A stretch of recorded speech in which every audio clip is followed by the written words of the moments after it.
Hello everyone, welcome to another episode of the Marketing Fix Show. This is episode number 20, and today in studio we have Anthea Chittenden. Correct. Yes. On the money. We had someone in the studio last week as well, also quite an interesting surname, and it's just I'm notorious for mispronouncing people's surnames for some reason, so I'm glad I got that right as well. Fabulous. I'm on a streak. It's 2 for 0. Before we dive into today's show, I need to tell you that our show is sponsored by the Digital School of Marketing, www.thedigitalschoolofmarketing. That's where you can go to learn the survival skill of the future. All kinds of courses available. And if you subscribe to the Marketing Fix Show, you stand a chance to win a course worth 11,500 Rand. And the Digital School of Marketing is accredited nationally and internationally. So have a look at DSM or digitalschoolofmarketing.co.za. Now, to our guest, Anthea. And you're going to be talking about LinkedIn marketing, which is something I haven't touched on the show actually at all. I think we had someone on board, episode number 15, 16. We kind of like touched on how companies can use it organically in terms of to outreach and connect with decision makers and kind of like send them a bit of a message and give them a bit of an intro, almost like to an extent spam them. I think that's what most people are doing these days, is probably just spamming people in the LinkedIn news feed. But that was it, and I'm very, very excited to have you on the show today. So thank you for joining us. Well, thank you for having me. And No. look forward to the discussion. It's going to be lovely, and I really look forward to it.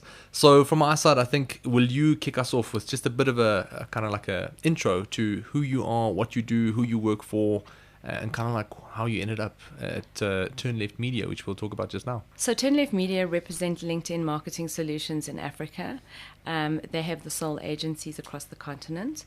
And really, we focus on helping both clients directly as well as agencies, learn more about the platform, building up their organic collateral, as well as obviously the side of paid campaigns. And it really is about, connecting and creating really good content to those key business decision makers that you mentioned, as well as, different target groups on the platform. I mean, it really is a rich, wealthy area of B2B conversations and so much more, actually, looking at thought leadership, your employee advocacy. And it really is about, helping clients and agencies understand that better. So a nice place to be, exciting place to be. Yeah, I think LinkedIn is kind of like misunderstood in a way. Like, I think it's the power of LinkedIn is extraordinary, but most people think it's just a platform for B2B business where people just connect and kind of like reach out to each other. And it's a lot more than that, I suppose. Yes, indeed. Very much so. Yes. I mean, you're looking at the conversations with your peer group. It just, you really get, it's a space where you can tell your story from a brand point of view, and just so much more about the culture of your companies. I mean, and it's encouraging really healthy conversations around business. The GDPR compliancy on the platform is one of the best in the world. It's really a credible and brand safe environment, which, I think a lot of other social media platforms have come under fire, So we're seeing amazing developments in terms of the back end on the platform as well. From the premium target audience capabilities, the layering of the back end, with your insight tags now running, conversion tracking is all available. So it really is coming into its own. I think, we've seen huge growth on the platform in the last 2 years. I can vouch for what you've mentioned, touching on the back end of the advertising platform, because I'm one of those individuals who love being first when something is available to advertise on. Obviously, I want to experiment, get my hands dirty, and usually costs are quite, much cheaper when you're early. And in the beginning, the advertising platform was very clunky. Like, I'm talking about 3 or 4 years ago. Like, it was quite difficult it wasn't really intuitive. Yeah. And since Microsoft had its acquisition, it's kind of like changed the whole game for LinkedIn, because LinkedIn was it was plateauing. It was growing, and from the stats that I now can recall, it was growing, but not at the rate that it's growing now. And I Yeah. think Microsoft had a massive impact in giving it a clear direction and a clear purpose, Yeah. and turning it into a really, really powerful tool for anybody who is looking to obviously grow their organizations. Yeah. So tell us a little bit about yourself before we dive into LinkedIn. Maybe, your background, where you started, and then how you ended up on Turn Left Media, at Turn Left Media. Yeah, with pleasure. Well, funnily enough, my background is from print, so I was in magazines. Loved it, but I could see the changes happening, and I decided to go back to studying. And I went and focused around the digital entities.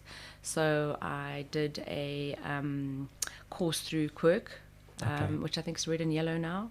And yeah, I mean, once I did that, I made the transition to go into digital. So I moved over to Space Station, which is the part of the multi-choice group. And it was kind of a learning by baptism by fire, I have to be honest, because it's very different to print. The pace is much faster, and there are a lot of more contingencies to consider. But it was a fantastic opportunity and learning curve. And then I started my own business, which I did a bit of freelancing, which I still occasionally do. So I like to keep myself aware of what's kind of happening on Facebook and Instagram. I really like the, content creation. So that's just sort of a hobby more than anything else. But obviously over the years, you kind of get a deeper understanding of how to use the platforms better. And people really need a lot of help sometimes in terms of, the more technical stuff. And then Marius Skrief and John Bowles approached me and said, look, would you like to take a chance on a startup? Because they had recently won the agency for LinkedIn. Oh, okay. Historically, it was held at Spark Media. And yeah, I said yes. It sounded very exciting. I knew about the platform. I was on the platform, but not in terms of what I know now. Yes. It's been I can imagine. quite a journey. And I was very green in terms of LinkedIn when I started, but they were amazing, and I got I'm incredibly, trained well, and I've grown with the new changes on the platform, which I really has been invaluable, So it is also very fast paced. I mean, the changes happen really all the time. We do get trained. We're part of a global training system that we can, do our credentials anytime. So, internally, they keep us really upskilled and cognizant of what's happening on the platform. I've now been with the company 4 years, just over 4 years. Okay. And I can't believe how fast it's gone. And it's just really every day I learn something new. And I think really one of the nicest things is that, I'm not just selling media, it goes beyond that, because you really learn about the strategy of the client. You learn, you kind of get a feel for the businesses that you, are representing in terms of those campaigns. And it's almost like each business has unique criteria that they need, and particularly lead gen has been quite a new, concept on the platform. So it's been a very, very exciting ride. So that brings me to today. No, that's awesome, and thank you again for coming through. And I think, like I said before, LinkedIn is misunderstood.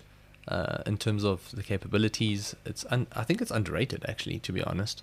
But we're going to talk about that just now. And I think I touched on the growth LinkedIn had since Microsoft has taken over. Yep. Can you maybe elaborate on what's happened over the last couple of years, and I know expansion into Africa, and it's become quite a popular platform in South Africa specifically as well. Yep. Maybe just give us some context and.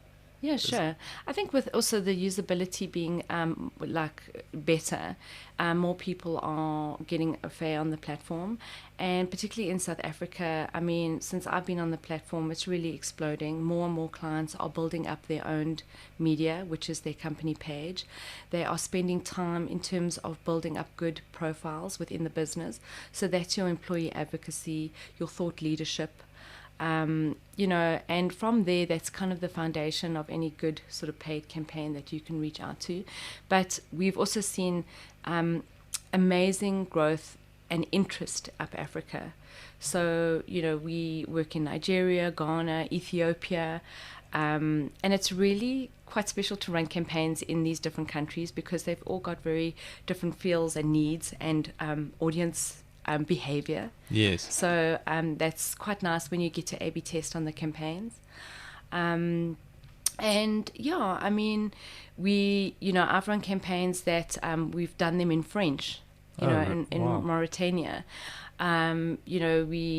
You also get to work on quite a varied amount of businesses. Yes. So anything from mining through to retail, Yeah. it's quite broad. So you really do learn the nuances of audiences. It's not just copy and paste. Yes. And also the tools got a lot better because you can actually layer, the different criteria that you need and A/B test that. But one of the biggest changes as well is that LinkedIn is now an objective-based buying platform.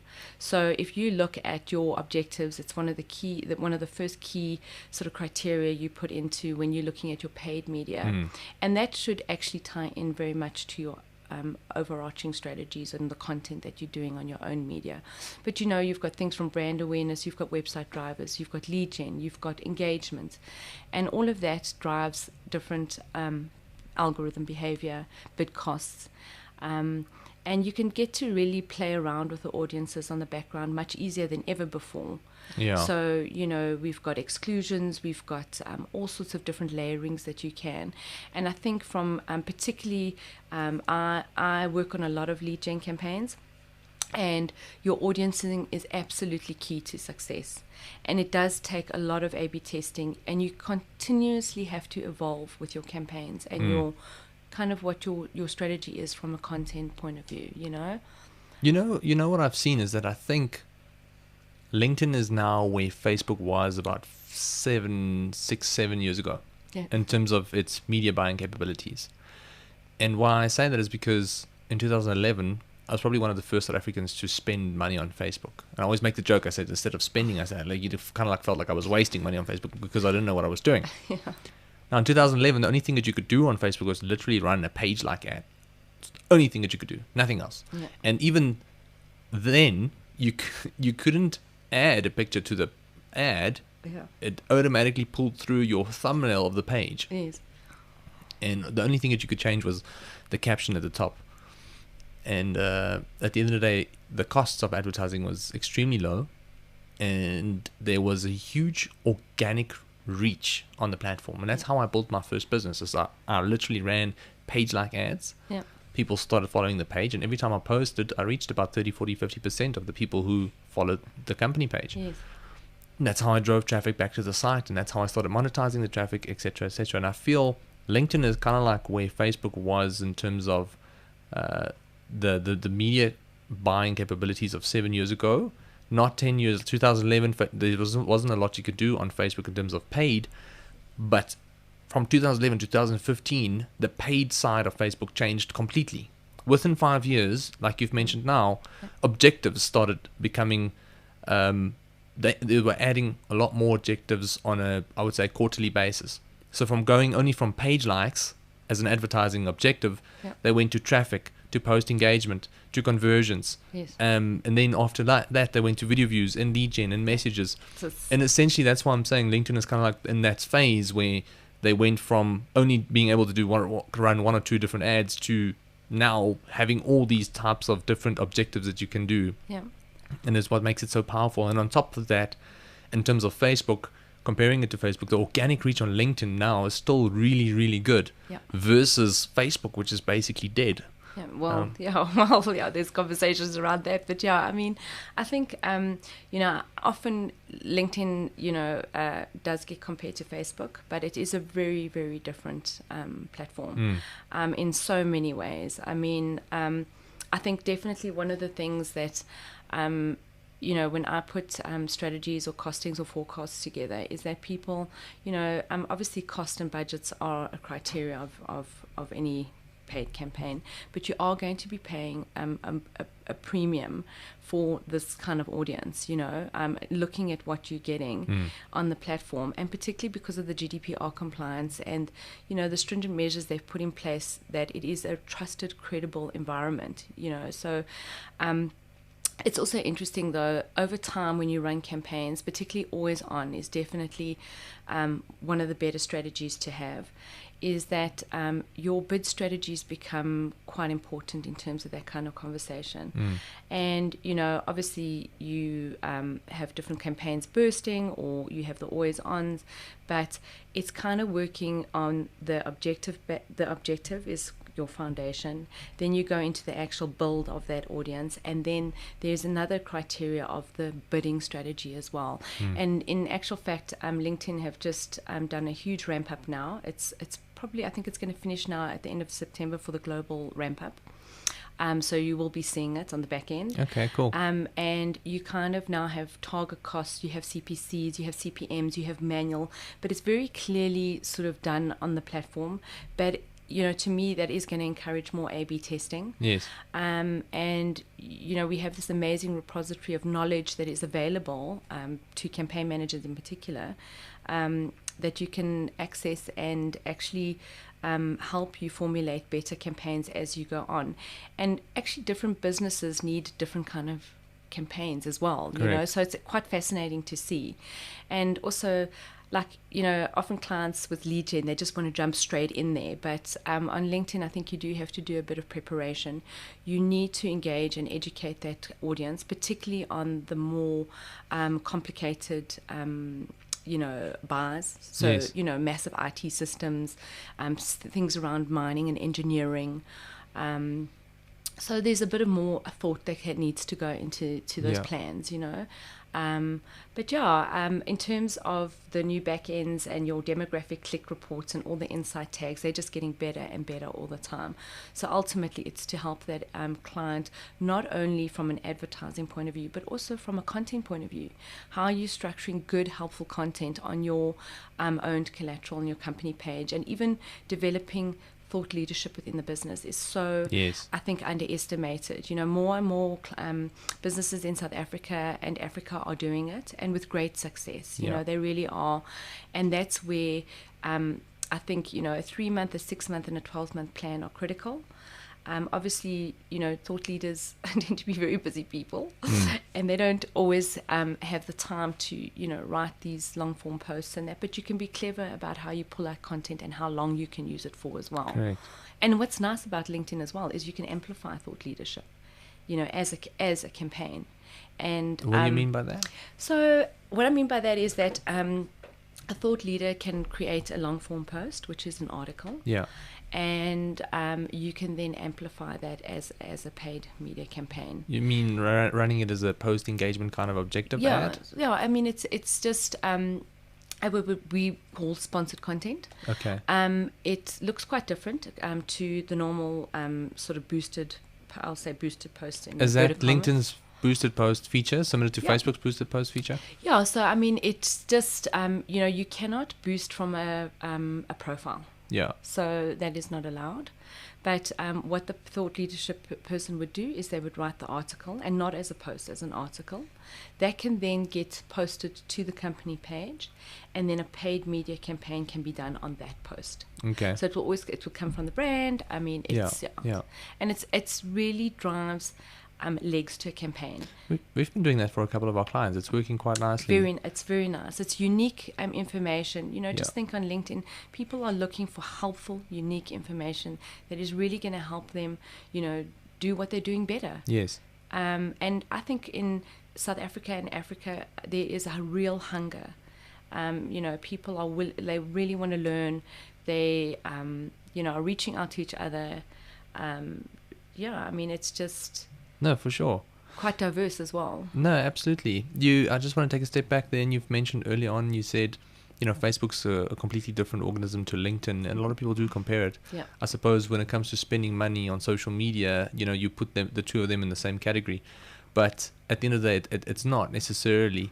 Maybe we can just talk about some of the main differences for those listening. I think, a lot of people would take a step back and say, okay, LinkedIn is for the B2B space and Facebook's for the consumer space, because the people who I'm trying to sell to might not be on Facebook when it comes to my service business. But then again, the people who I'm trying to target for my consumer brand might not be on LinkedIn necessarily. So maybe we can touch on that. Yeah, I think also like a huge thing is as well is think about the mindset when someone is on Facebook versus LinkedIn. So even if we look at a member that is on both platforms, I think when you're on Facebook, you know, you are in a very different mindset. You can be killing time, you're kind of social. You're there to escape, I think. Yeah, you know, a little bit of fun, and yeah, I mean, it's just got a different feel about it. Whereas when you're on LinkedIn, that is your professional persona. And personally, what I see is people, you know, I see some heated debates in terms of, you know, some of the comments that come through, but it's very well handled. And people are trying to, when they get their points across, they're trying to, you know, come from an angle that's not just going to be ranting, and they're careful with their language. Yeah, I mean, they're professional. Yeah, very much. And I mean, it's important because, you know, that's your professional identity that is quite, you know, exposed. So you handle it very differently as well. So the tonality of the platforms is hugely different. That's a starting point. I think from brand perspective, it's really a brand safe environment because of that. You know, we are very strict on the GDPR compliancy. So often a question I get asked is how data is shared. And the back end is quite stringent sometimes, you know, much to the bane of our lives, but it's necessary. So the data is protected. It gets deleted after 90 days. I think also what I'm seeing as well is ABM marketing is growing hugely on the platform. So people are now starting to... Sorry, say that again. What type of marketing? So it's account-based marketing. Okay. So, you know, acronyms. We love our acronyms. So, you know, I really see that growing. And that is when, you know, a business is using first-party data that they've gained in their business through legitimate sources. So emails, for example. Emails, I mean, competitions, whatever. However they have owned that, you know, got their legitimized first-party data. And they can then use that on LinkedIn as in data ingestion. Okay. So what happens is you can either use an email list or you can use a contact list with just company names. Yeah. It has to be over 300 for the list to be able to ingest, and it has to be in a certain format, but all of that is available on the back end of the platform. And that's very similar to Facebook's custom and lookalike audiences. Yes, and then you build the you know, the lookalikes and all the rest of it. And obviously also for the insight tags on the website is a great way as well to build up a prospect company-based list using your website. So that strategy is just as important. You know, I think when you are considering LinkedIn, definitely use the two in conjunction, the website and LinkedIn as well. You know, it makes it more powerful. Yeah, but I mean, I think, you know, also there's definitely sort of there are different units on the platform in terms of paid media. So, you know, I know on Facebook it's a little bit different. Also, our targeting criteria is... What do you mean in terms of units? So, advertising units, you've got your sponsored content. Yes. So that would happen in your feed as you see it on your mobile or your desktop. It can consist of carousel, static, which is a single image, and then video. Yes. Then we have message ads.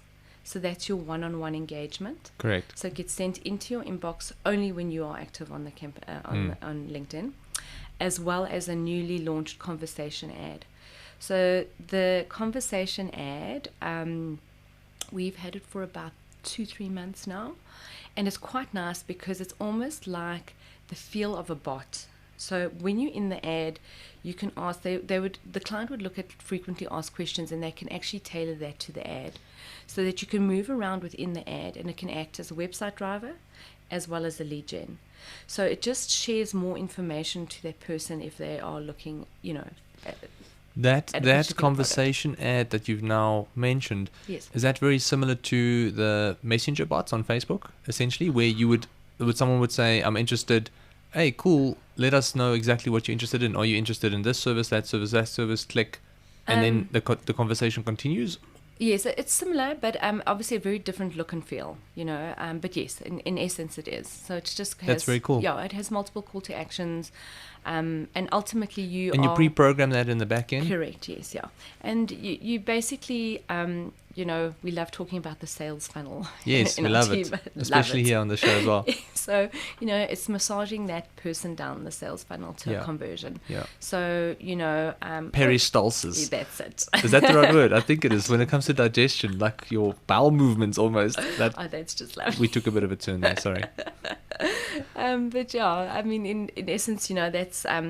lead gen is kind of that golden goal often. Yeah. But it doesn't just happen overnight. I think if lead gen were easy on any platform for that matter, people would be, it would be an easy win. But it's not like that. You've got to really go through the paces on lead gen.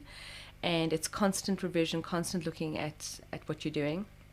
And, in terms of the back end, it's become so user-friendly. The demographic click reports are now very, it's a dashboard. You can download that raw data. You can use it elsewhere. But, yeah. And there's obviously the organic side and the paid side. Very much. So I'm going to try and be cognizant of our time. Yep. But I want to quickly touch on the organic side.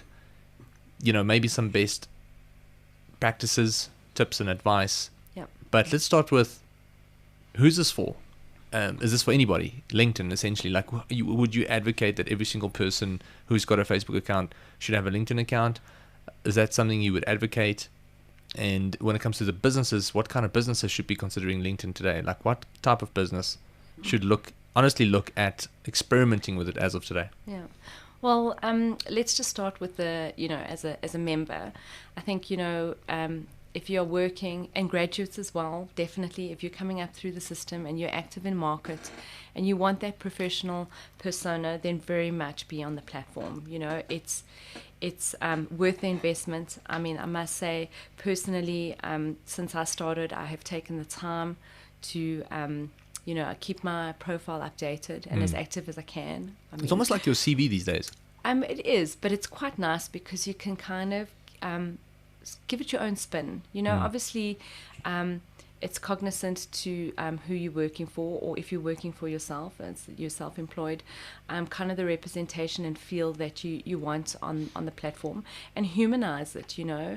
It's not just about your credentials. It's so much more, because you can share your interest. You can obviously really network with your peer group, with people who you would like to follow, who could be like mentors, in terms of a digital space. And it doesn't have to be stodgy and serious. There is so much wit and excitement. It's eased up a bit over the last couple of years. Yeah, very much. And I think, as you're growing from a young person, so millennials are, part of a huge growth of LinkedIn, is that they're coming into the market. And I think, a lot of people really are taking studying, like lifelong learning, quite seriously. So, I work across the edu sector quite intensely, and it's so exciting to see how there is really a conscious change in terms of that. And if you're a learner, even if you're not working, if you're learning and you just keep progressing, definitely this is a space to be, because there are exciting conceptual conversations going on the platform. Correct, yeah. And also things that you can just learn so much. There's real value there. And it can kind of take you in all sort of different directions, which is quite nice as well. You're not pigeonholed to sort of one field for that matter, What I'm hearing you say is, like, anybody who's going to take their career seriously should be on this. Definitely. Like, if you want to be a professional and if you want to create I would say, almost like increases the odds of you just getting noticed by other companies as well. Like, absolutely. it's almost like it's a leverage. Yes. And you can use it in order to leverage yourself into a job position or an interview or whatever it is. And I think you just increase your odds by being on that platform as opposed to not being on it. Definitely. And it's actually, I'm glad you mentioned that point, because, from a brand point of view as well, employee advocacy is so powerful. And the reach that you can get through that is immense. Ultimately, people working for a company, you are their brand ambassador.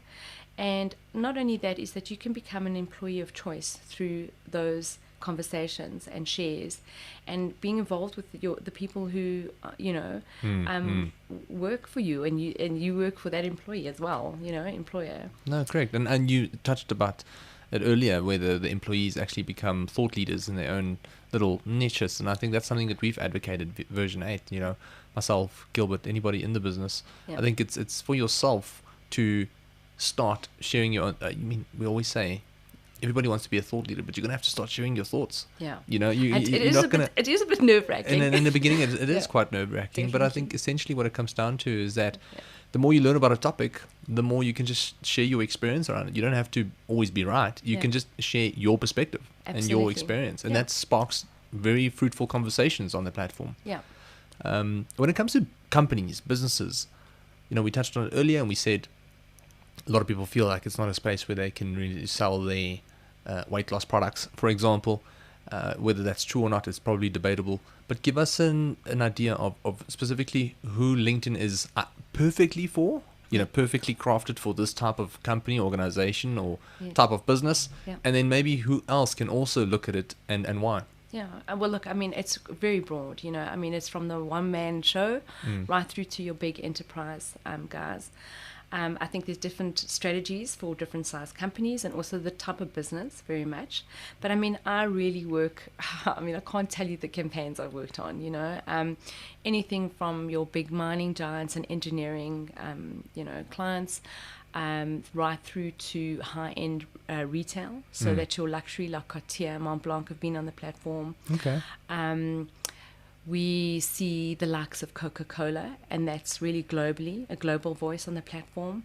And then the smaller companies as well. IT, there are so many, small to medium-sized IT companies, and they really do test the platform in different ways because of their service offerings and, kind of products that they represent, and they're often partners of, the bigger guys. So definitely a very good area for them. But it's so broad. Yeah. You can go from logistics, utilities. There's, as I say, the consumer goods as well. Yeah. Automotive is a massive growing area. SaaS as a service as well, which is something I've seen. Yeah.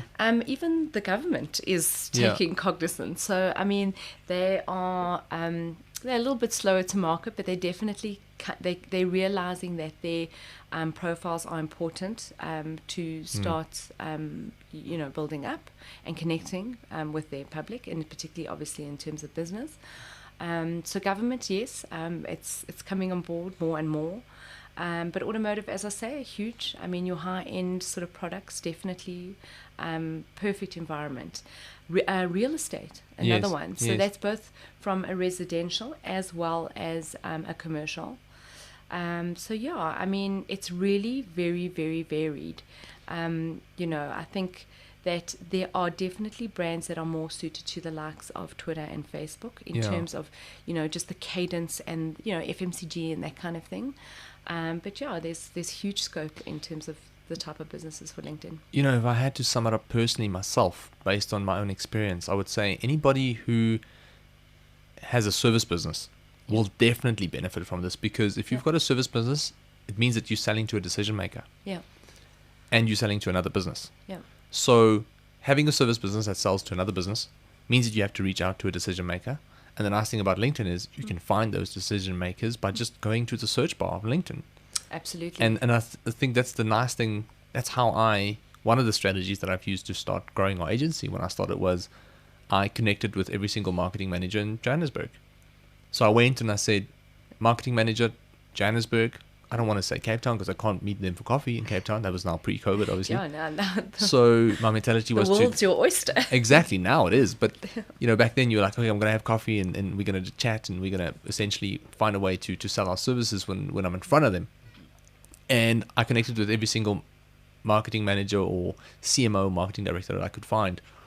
And that was as easy as just searching for that job title. And I know I'm selling my services to that specific decision maker, so I can find them for free on LinkedIn. You can connect and start a relationship. You can start building a relationship with them. Correct. And I think also, like, when people look at a company page as an example, I often get asked, what is a good content strategy? And obviously, depending on the type of business that you have, is that there's so many stories. It doesn't just have to be this hard product push all the time. There's so much that you can thread in terms of a brand story. And also, that's from, you can look at your employees, you can do success stories, obviously CSI projects, a day in the life of an employee, obviously, their product messaging is very important. The technology side of things, your environmental consciousness in terms of what you're doing for certain businesses. Often, I've seen some very nice thought leadership pieces around some of the problems they've had in a business and how they've solved it. And that is really resonates well. Powerful. Very, very powerful. I think a lot of companies are also using it to almost like brag and express the company culture, because you want to attract good talent. Correct. Yes. So I've seen that a lot of companies are using LinkedIn to almost like express the kind of culture that they have in the business, which makes other people go, oh, I would love to work there. Absolutely. It's an amazing tool for that. And that's often, that's threaded through the marketing messages as well, in clever ways. So it's very much a strategy on LinkedIn. Touching on the who's this for, in my personal kind of like hindsight experience, I said anybody who's got a service business selling to a decision maker. We've got a client who sells high-end luxury watches, and we target CEOs and people. The nice thing is that you think, okay, cool, a CEO would be able to afford a luxury watch. Not all of them might be interested in a watch, but at least you can reach them knowing that they can afford it. That's one way, because selling requires two things. Someone needs to be interested, and someone needs the money. Correct. And a lot of times you get people interested, but they don't have the money.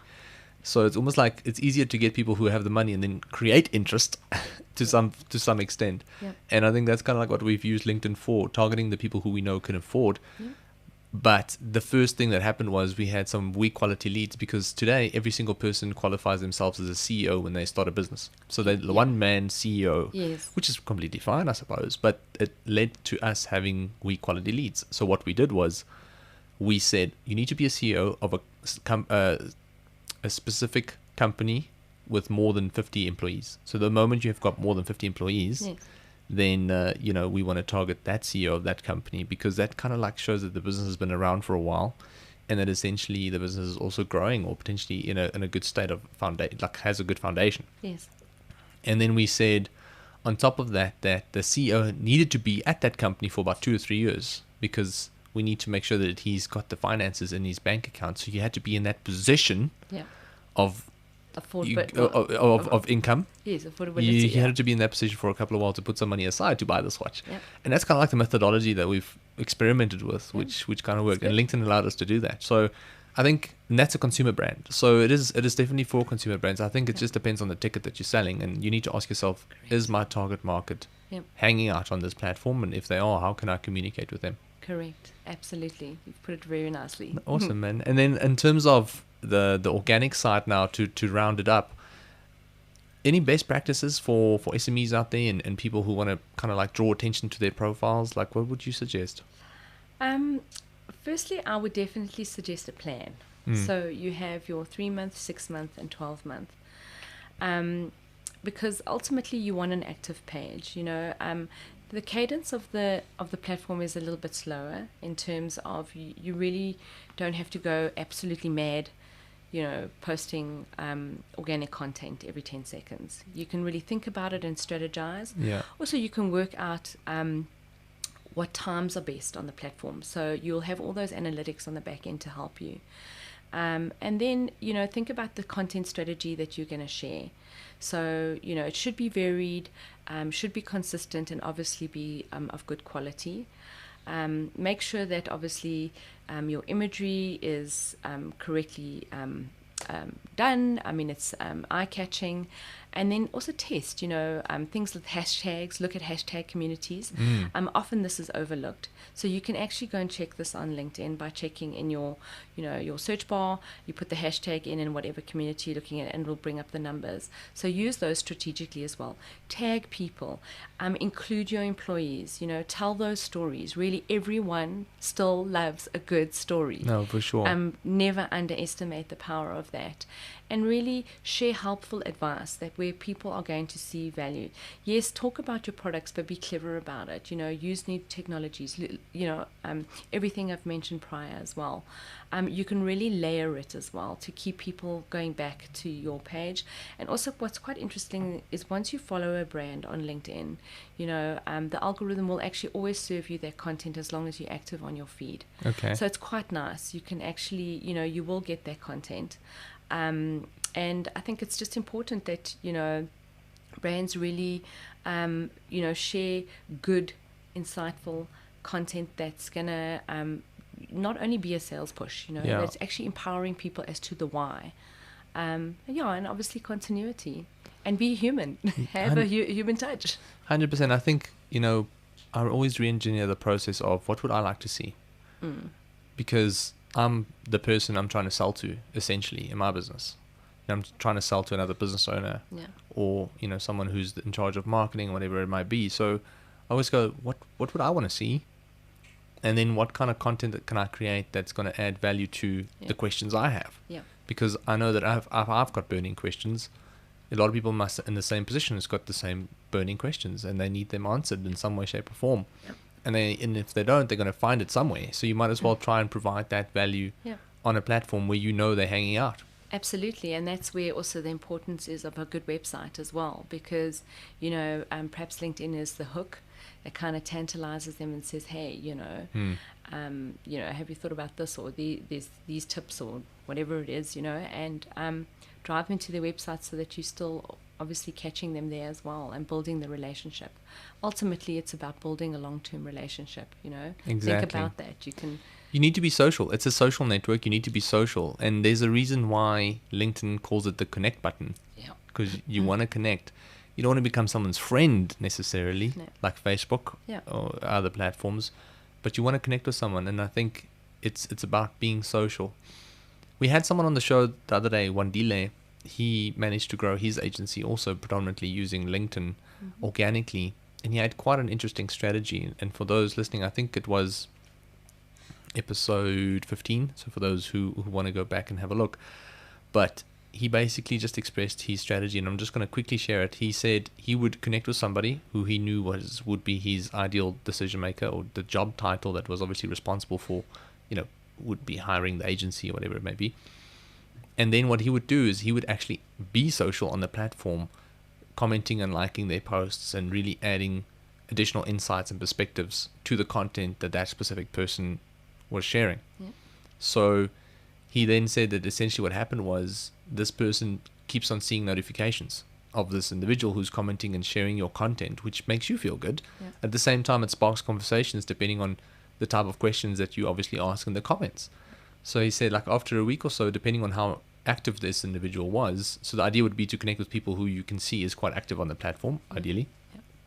He would say that, often that would happen is that he would then message them directly. Yeah. So as opposed to then just commenting and sharing, like, he actually reaches out to them directly, not just from the start at the bat, from after the connection, because sometimes I think most people do that, and it's almost like it becomes a bit of a spammy kind of situation where a lot of people just connect with you so they can spam you with their offers. Yeah. And he said in order to avoid that, he would like and comment and share for like a whole week, be active, and then he'd send a message going, I've been following you, I've been enjoying your content, I've got a quick question for you. And he would usually ask for advice or a bit of insight to a specific industry. Yeah. And then that's how the conversation would start. And that would be the gateway to getting a better relationship. Yeah. Getting that relationship, building that relationship. And essentially then he would say, you know what, I noticed that you guys might have this issue. Yeah. Do you mind if I do a quick video recording and express how, I would combat this, or how I would try and solve this if I was you, or whatever. Yeah. And he said that's worked quite tremendously well for him. Yeah. So that's something to consider for those out there. Yeah, I must say, being in sales as well, I often, I don't mind a cold call, but often, when I'm reaching out, I do want to actually give a little bit of an intro and not just like, and it's quite I'm nice. The opposite. Just tell me what you're selling and I'll figure out if I need it. Like, I don't have time. No, but when you're often trying to get to a decision maker and they're not available, and they're busy people, No, of course. And also I think today, like, you do not want to waste people's time. You want to go in and, as you say, be quite clear. And I must say that I'd use the in-mail. Often when I connect with someone, I always say thank you with a little note. And also this amazing a tool on the mobile app, actually. If you're at an event, you can actually turn on your Bluetooth, and it'll pick up everyone who's in there. Oh, wow. Yeah, and that's quite nice, because as you meet people, you can then connect with them. So that's quite a smooth transition. So, yeah, I mean, I think LinkedIn as well goes a long way in terms of protecting people from spam. Yeah. So I know in terms of the creative units on the in-mail messaging, definitely we have 30-day limitations. So What does that mean? Sorry. so basically, a member can only be served an in-mail or messaging ad, rather. They've just changed it. Messaging ad and conversation ad every 30 days. Once you've been served one of these ad units, you cannot be touched by any other advertiser for 30 days. So it prevents that high volume spam. Obviously, in your personal capacity, you can send in-mails. Yes. There is a limitation on that as well. I think that, it is quite protected in terms of, unless you've got a sales navigator package and things like that. So it just shows you the level of the measures you're taking. Yeah, and the credentials behind that, why that's happening, because it is in the business realm as well. No, for sure, absolutely, and I think it's important. I was actually thinking about it now. You've mentioned it, that it's every 30 days or so, and it's funny because I think over the last year or so, my inbox has calmed down. Yeah, they've been quite strict. My inbox has calmed down. Like I almost never wanted to go actually. into my inbox because it's like a little bit of it's quite daunting to go in there because there's always people just connecting with you to sell their offers, and then you got the paid sponsored messages. So I think now that you've mentioned it, I'm actually thinking back, wow, my inbox has calmed down a lot, which is quite great because now I'm almost like more willing to go back. Oh, no, good. Well, that's good to hear. No, but I mean, for sure. you've obviously got all the settings that you can block, and you can really formulate your profile of how you would like to have it.